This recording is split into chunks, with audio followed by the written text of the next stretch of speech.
नमस्कार बच्चों, स्वागत है आपका इस वीडियो में जिसमें हम 7वें अध्याय की बात करेंगे। ठीक है, जो हमारी बाल महाभारत है। तो शुरू करते हैं। 7वां अध्याय है कर्ण।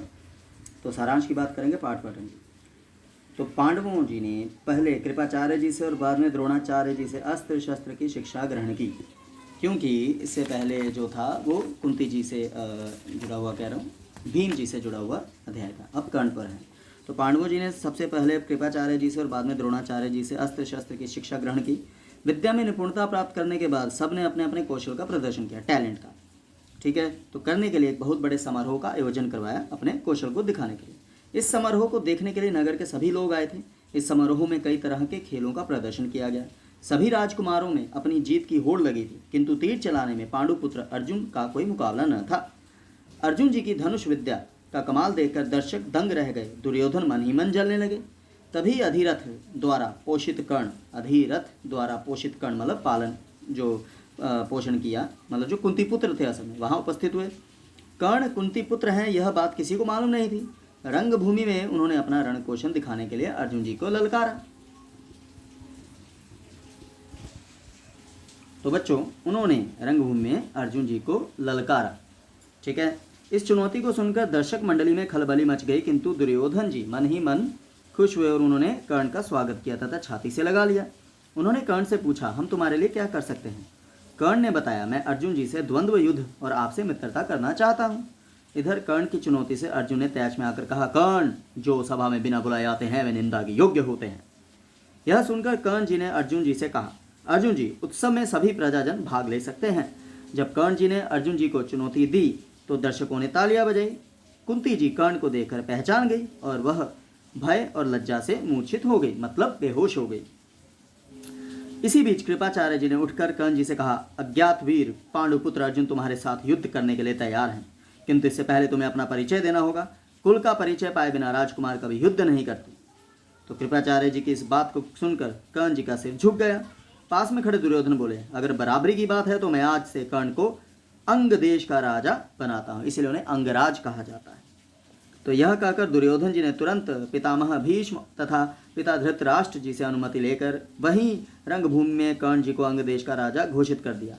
उस समय सूरज डूब रहा था, इस कारण सभा विसर्जित हो गई। सभी दर्शक अपनी अपनी पसंद के अनुसार अर्जुन, कर्ण तथा दुर्योधन की जय बोलते हुए चले गए, मतलब जैसे एक कह लो ग्राउंड में होता है। तो बच्चों, सभा हो गई, सभी चले गए। इस घटना के बहुत समय बाद एक दिन देवराजेंद्र जी बूढ़े ब्राह्मण जी के वेश में कर्ण जी के पास आए तथा उनसे जन्मजात कवच और कुंडलों को भिक्षा स्वरूप मांग कर ले गए।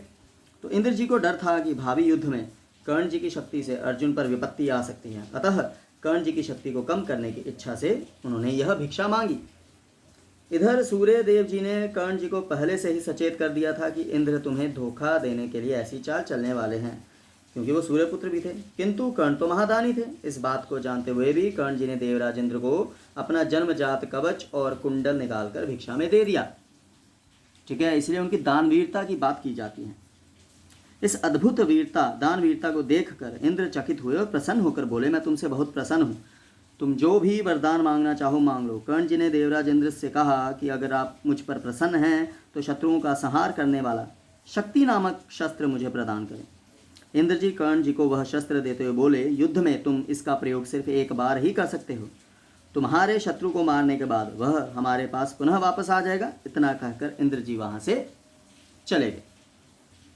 एक बार कर्ण ब्राह्मण जी के वेश में परशुराम जी के पास गए। ठीक है बच्चों, तो एक बार कर्ण ब्राह्मण के वेश में परशुराम जी के पास गए। परशुराम जी ने उन्हें ब्राह्मण समझकर अपना शिष्य बना लिया। इस प्रकार छल से कर्ण जी ने ब्रह्मास्त्र चलाना सीख लिया, क्योंकि ब्रह्मास्त्र सभी अस्त्रों में से सबसे महान माना जाता है।